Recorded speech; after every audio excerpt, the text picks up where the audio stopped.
नमस्कार दोस्तों। मेरे चैनल का नाम है इंडियन जीके गुरु।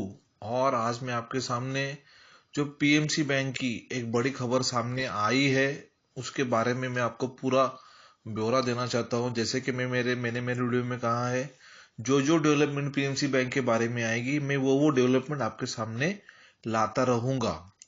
तो आप जो डेवलपमेंट सामने आई है पीएमसी बैंक की, ये ऐसी है कि सुरिंदर मोहन अरोरा, ये इंडियन बिजनेसमैन है। इन्होंने एक संघ बनाया है जिसे कंसोर्शियम बोलते हैं। इसमें बहुत सारे फॉरेन इन्वेस्टर्स है जो हमारे पीएमसी बैंक में इन्वेस्ट करना चाहते हैं। उन फॉरेन इन्वेस्टर्स का नाम है अल्फा फार्मा जीएमबीएच, Aegis Investment Fund Mauritius, Next Pact Mauritius, Global Com Finance Investment LLC Dubai. तो ये सब जो फॉरेन इन्वेस्टर्स है इनका एक संघ बन गया है और इस संघ की अगुवाई कर रहे हैं जो हमारे इंडियन बिजनेसमैन है सुरिंदर मोहन अरोरा जी।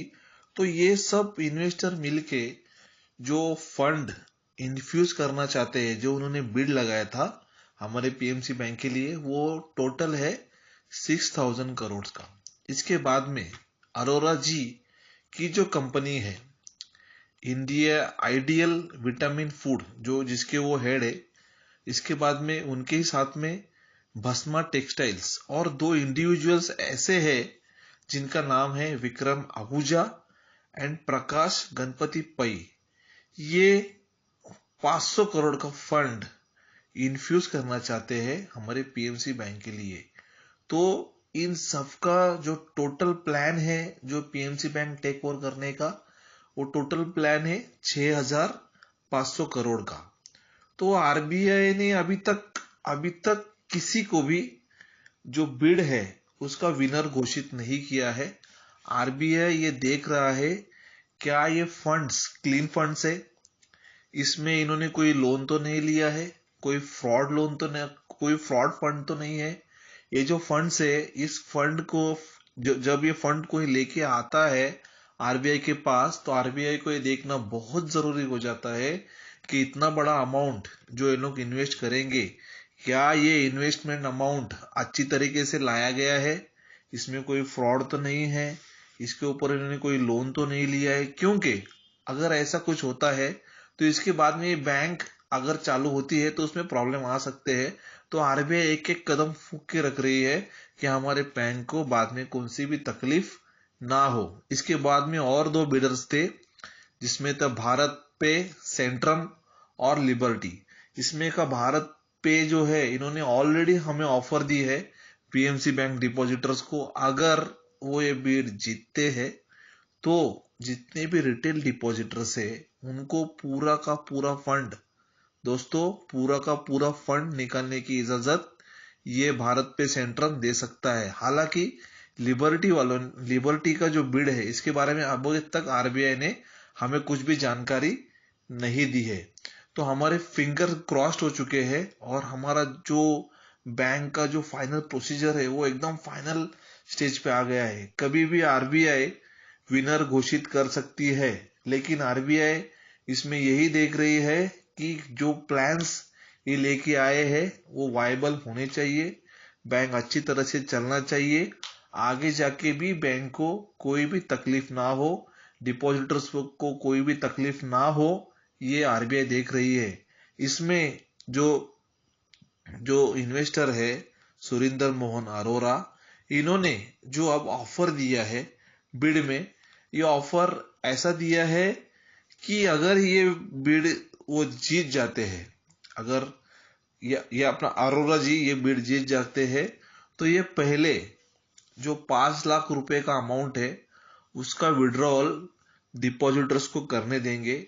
इसके बाद में जो बैलेंस अमाउंट रह जाएगा उसमें उनका ऑफर ऐसा है कि उस अमाउंट को ये या तो फिर जो 2 टियर बॉन्ड्स होते हैं इसमें कन्वर्ट कर सकते हैं, या तो इंटरेस्ट बियरिंग फिक्स डिपॉजिट में कन्वर्ट कर सकते हैं। दोनों ही केस में थोड़ा सा टाइम फ्रेम बढ़ेगा जिनके पैसे 5 लाख के ऊपर है उनको मिलने के लिए टाइम फ्रेम बढ़ेगा। ऐसा नहीं है कि पैसा नहीं मिलेगा, उसके उसके ऊपर जो इंटरेस्ट है वो मिलता ही रहेगा। वो मंथली मिलेगा या 6 मंथली मिलेगा या क्वार्टरली मिलेगा, ये तो आप तय होना बाकी है, लेकिन वो इंटरेस्ट मिलता ही रहेगा। आपके पैसे कहाँ जाएंगे नहीं, वो इन्वेस्टमेंट में आएंगे और आपके अकाउंट में दिखते रहेंगे और आपको पैसा उसका इंटरेस्ट का मिलता रहेगा। आप जाके ये देखना जरूरी है जो फेस्ड डिपॉजिट से, जैसे इस केस में जो सुरेंद्र मोहन अरोरा जी है, इनके केस में क्या ये फेस्ड डिपॉजिट लाएंगे, क्या ये जो जिनके जिनके पैसे 5 लाख के ऊपर है उनको 25% विड्रॉ करने देंगे, या तो 50% विड्रॉ करने देंगे, क्वार्टरली देंगे या 6 मंथ में देंगे। ये अब देखना बहुत जरूरी हो गया है। कभी भी आरबीआई इन तीनों में से किसी भी एक को विनर घोषित कर सकती है। जितने मेरे पीएनसी बैंक डिपॉजिटर्स है, इनको मैं अब इस वीडियो के माध्यम से बोलता हूं, हमारा बैंक जल्द से जल्द चालू होने के कगार पे अभी खड़ा हो गया है और हमें जल्द से जल्द न्याय मिलने ही वाला है। जितने भी डिपॉजिटर्स है, आप कोई भी स्ट्रेस मत लो, कोई भी ऐसा कदम ना उठाओ जिससे आपको तकलीफ हो और आपके परिवार वालों को भी तकलीफ हो। कोई टेंशन लेने की जरूरत अभी नहीं है। जो भी होगा, बैंक का जो भी निर्णय आएगा वो हमारे पक्ष में ही आने वाला है, क्योंकि आरबीआई की अब ये नीति है जो फॉरेन इन्वेस्टर को वो ज्यादा से ज्यादा बढ़ावा दे रही है।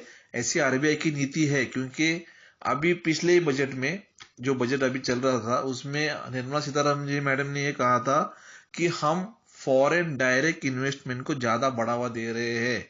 तो मुझे ये भी लग रहा है कि आरबीआई जो सुरेंद्र मोहन अरोरा है, इनके जो संघ है, जो कंसोर्शियम है, इसको भी अगर हो सके तो विनर घोषित कर सकती है, या तो फिर जो बाकी के जो 2 बिडर्स है उनमें से किसी एक को विनर घोषित कर सकती है। अभी भी आरबीआई का इसके ऊपर इवैल्यूएशन चल रहा है और जल्द से जल्द इसके ऊपर निर्णय आने वाला है। जय हिंद, जय महाराष्ट्र।